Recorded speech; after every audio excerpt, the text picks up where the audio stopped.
Good day. My name is Ashiga Budania. This is Analyzing Contemporary Issues with Ashiga.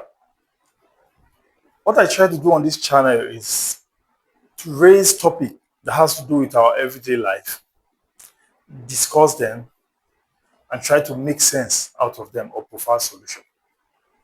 And our topic for today is the myth of spare income.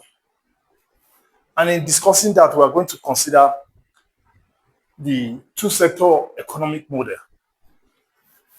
And in school, what I was taught in economics is that in a two-sector model, we have income, which is Y, is equal to consumption and investment.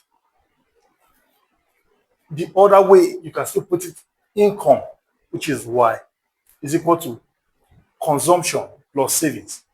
Here we are assuming that savings is equal to investment and there's no leakage in the system. That whatever is saved in that economy is invested.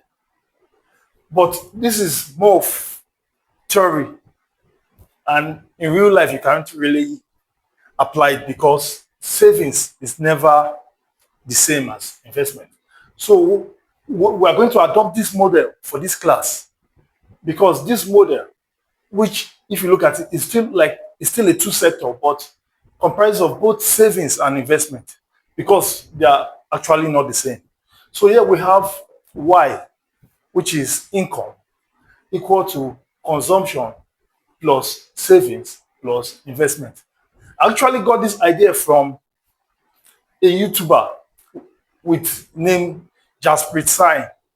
I think his station is Minority Mindset. On your own, I think you should try and check it out. So in his own model, he said you should budget 75% of your income for consumption, your needs. Then 15% for investment and 10 for savings.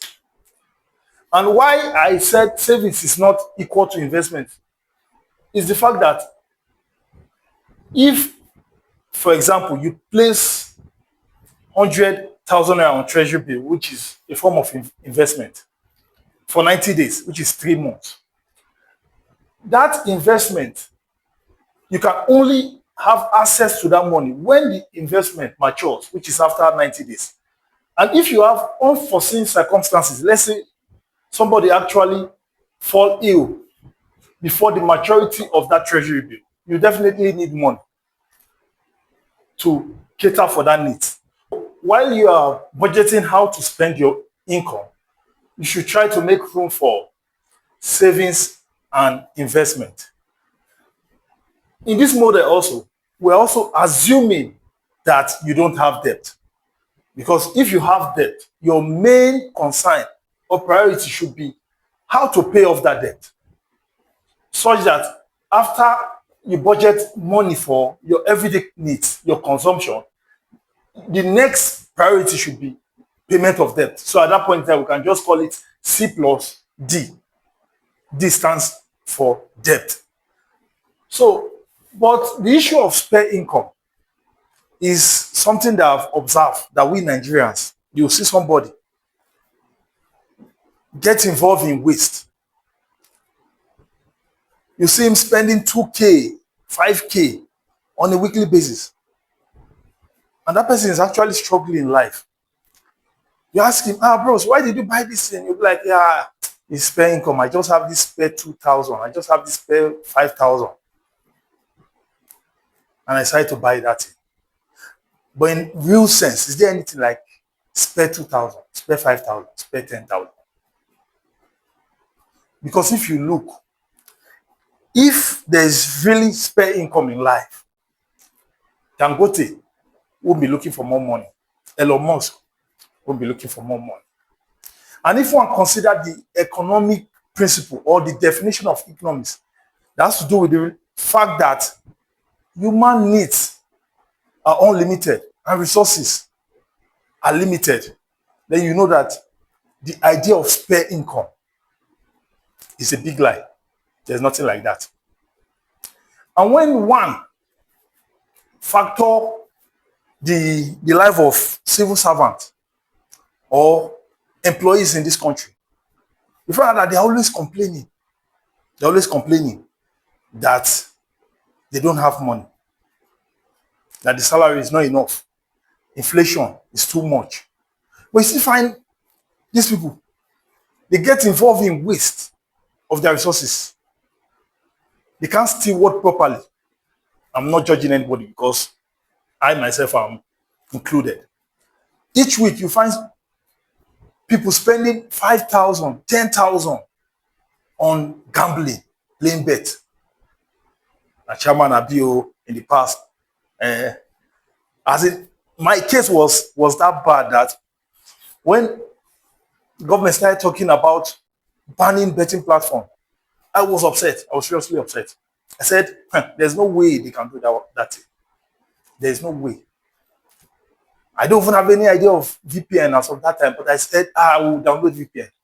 We'll look for how to bypass it. We're going to play bet. But I've gotten to the stage in life where I've realized that playing bet is nothing but a waste of time and money. Over time, we're going to talk about that, and I'll try to prove to you that you are basically wasting your time and wasting your money. So when you factor the fact that these people are always complaining, each week you play bet 10,000. In a month, we have 4 weeks. So by the time you play bet for 4 weeks, that's 40,000.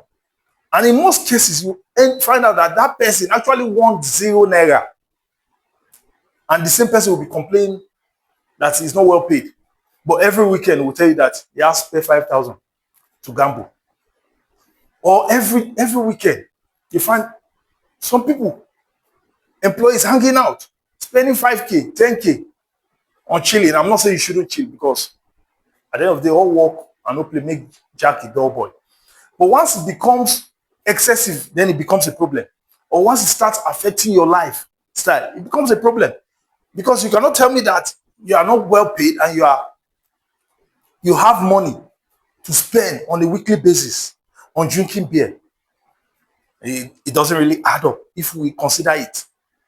And why I say it's a myth is I usually try to consider two factors.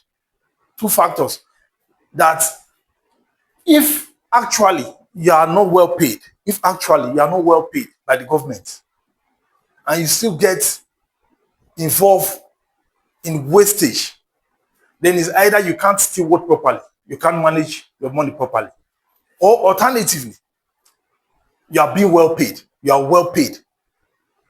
That's why you have spare income to try around. And in both cases, you don't need a raise. Because even if they should increase your salary, it will make no difference because you still continue to what? To waste, throw it around. So that's my view on the issue of spare income. That is a myth, a lie, and not true. Please like, share, and subscribe. Drop a comment if I'm learning, and I would like to learn from you. Thanks.